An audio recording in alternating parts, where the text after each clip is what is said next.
Fusion power. It's like the ultimate symbol of the future, you Yeah, know? totally. It's always in sci-fi movies powering these sleek spaceships. Right. Clean, limitless energy, right? No more fossil fuels, no more worrying about running out, just pure mini-sun goodness. It's a pretty captivating idea, I gotta admit. It's a dream. But is it just that a dream? Well, the science behind it is mind-blowingly cool. I mean, that's gonna count for something, right? Oh, absolutely. But, and I think you'd agree with this, things that sound almost too good to be true usually are. The reality is often way more complicated. Way more, yeah. Which brings us to today's deep dive. We're looking at a 2003 article from Science magazine, and it's called Fusion Power. Will it ever come? Catchy title, right? Definitely grabs your attention. Now, the author, William Parkins, this wasn't just some random guy with an opinion. He had serious credentials. I'm talking Manhattan Project, years of fusion research. He was in the thick of it. He really knew his stuff. Saw it all firsthand. Exactly. He saw that early excitement around fusion, but then he also saw, firsthand, the roadblocks. Yeah, and what he's arguing in this article, and we're going to break it down, is that those roadblocks, they aren't just about physics. Yeah. They're about the sheer difficulty of actually engineering these systems to work. Okay, so let's rewind a bit. Imagine it's the 1950s. The H-bomb has just been tested, and people are, well, they're pretty pumped about fusion. Makes sense, right? If we can make a bomb that powerful, surely we can harness that for good, right? For energy. Right, but as Parkins points out, there's a big difference between fusion, what happens in those hypothetical power plants, and fission, which is what powers, nuclear power plants today. So what's the difference? Lay it on me. Well, think of fission like starting a campfire. You don't need insane temperatures to get things going. Okay, that track. But fusion is like trying to create a miniature sun. Way more intense. So instead of kindling and logs, we're talking temperatures. What? Hotter than the core of the sun? Millions of times hotter, yeah, than what it takes to melt steel. Wow. Okay, and then you got to contain that somehow, right? Yeah, which is where those engineering roadblocks come in. Parkins really saw that as the make or break issue. So even if you somehow manage to achieve fusion. Which is no easy feat in itself, by the way. Right, of course.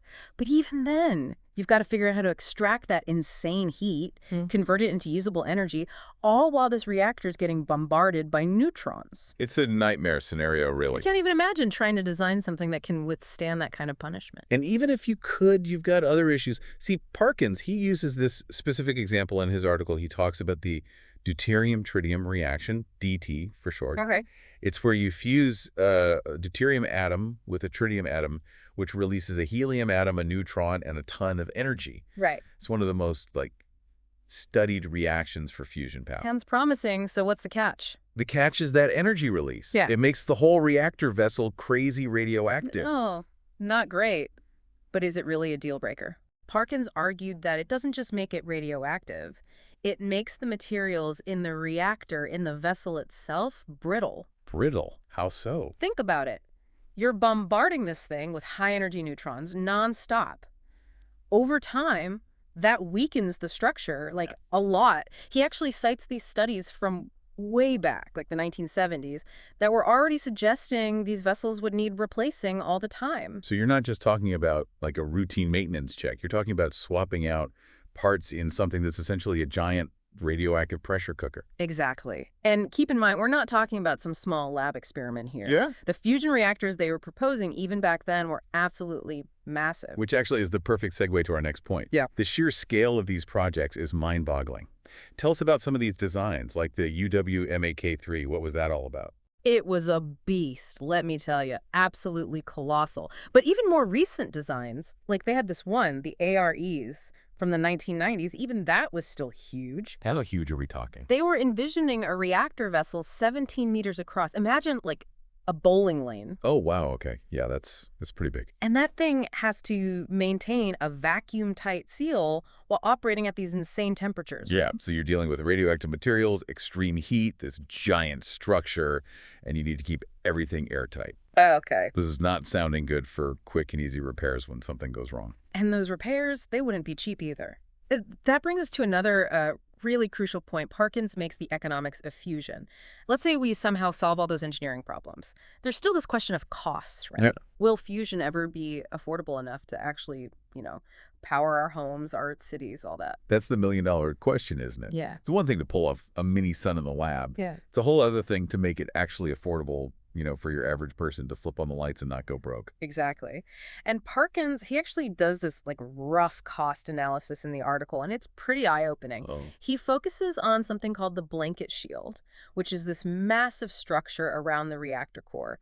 And it's got a super important job. It absorbs neutrons, basically protects everything else from that intense radiation we were talking about. So this blanket shield is doing the heavy lifting literally, Mm. but how does that translate to actual dollars and cents?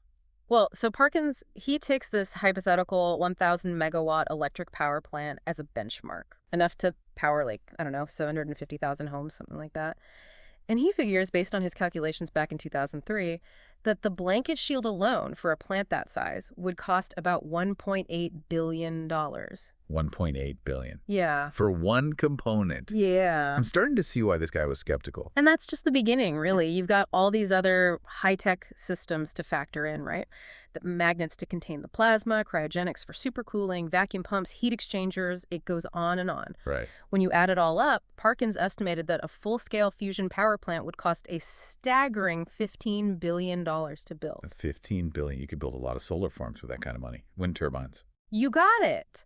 And that's before you even factor in operating costs, maintenance, all the inevitable, surprises that come with tech this complex.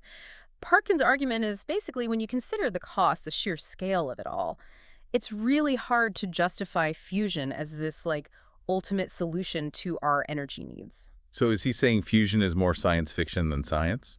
Well, he's not dismissing the scientific value. He actually says that fusion research has given us incredible insights. Like what? Like our understanding of plasma physics, which is the study of superheated matter. It's advanced by leaps and bounds thanks to fusion research. So it hasn't been a total waste. Right. But his main point is that we're kind of doing ourselves a disservice by, holding up fusion as this magic solution to our energy problems, especially with all the more immediate challenges we've got going on. So in his view, all the money, all the effort we've poured into fusion over the decades, it's almost like a distraction, maybe even a misallocation of resources, given how urgent our energy needs are right now. Like, we're chasing this mythical energy source, right? Yeah. We've been at it for decades, pouring in resources like crazy, but the finish line, it always seems just out of reach. It's true. And it's not like it's been cheap. Parkins, he points out that in the U.S. alone, we've spent something like $250 million per year on fusion research. $250 million every year. On average, yeah, for the past 50 years. Wow. You really got to ask, what do we have to show for it? I mean, we've got some really impressive experiments, I'll give you that, but no commercially viable power plants. And that was exactly his point. He called out these big, these big budget projects. Which ones? Like the National Ignition Facility, ITER, these are some of the biggest, most expensive scientific projects in history, really. Right. And even back in 2003, when he was writing this, they were already, massively over budget, behind schedule. So what's his point? That we're basically, throwing money at these huge, complex projects based on, a promise that might not even pan out. Pretty much, yeah. He wanted people to be more, more pragmatic, more realistic about how hard this is, about the timeline. So he wasn't saying give up on fusion. No, not exactly. It was more like, let's have a reality check here. Fusion, it might have amazing potential, but it's a long game, And we can't lose sight of that. No, that's fair. It's like maybe instead of focusing on fusion is the solution to all our energy problems, we should approach it with a bit more, a bit more humility. I think that's a good way to put it. Like admitting we still don't have all the answers. Yeah. And that we have a long way to go. Exactly. Parkins, he wasn't saying we should abandon it completely. He just wanted people to see it more as this long-term thing, like a long-term scientific endeavor, something that could have incredible, spin-offs, technological advancements, even if practical fusion power is still way off in the future. Yeah, it's a good reminder that science, it doesn't always follow our timelines. It doesn't. Sometimes the most important discoveries, they come from just pursuing knowledge, pushing the boundaries of what we know, even if there's not some immediate payoff. Totally. And who knows, maybe someday, decades from now, people will look back at Parkins and they'll be like, what was that guy so worried about? Like maybe fusion power will be as normal as, I don't know, solar panels?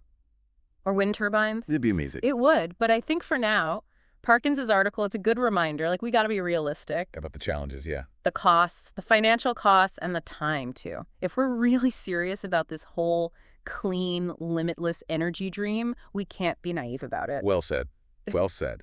It's definitely a conversation that's going to keep going. But for now, we're going to have to leave it there. Big thanks to you, our listeners, for joining us on this deep dive into fusion power. All the science, all the excitement, and yeah, all the big questions that we're still grappling with.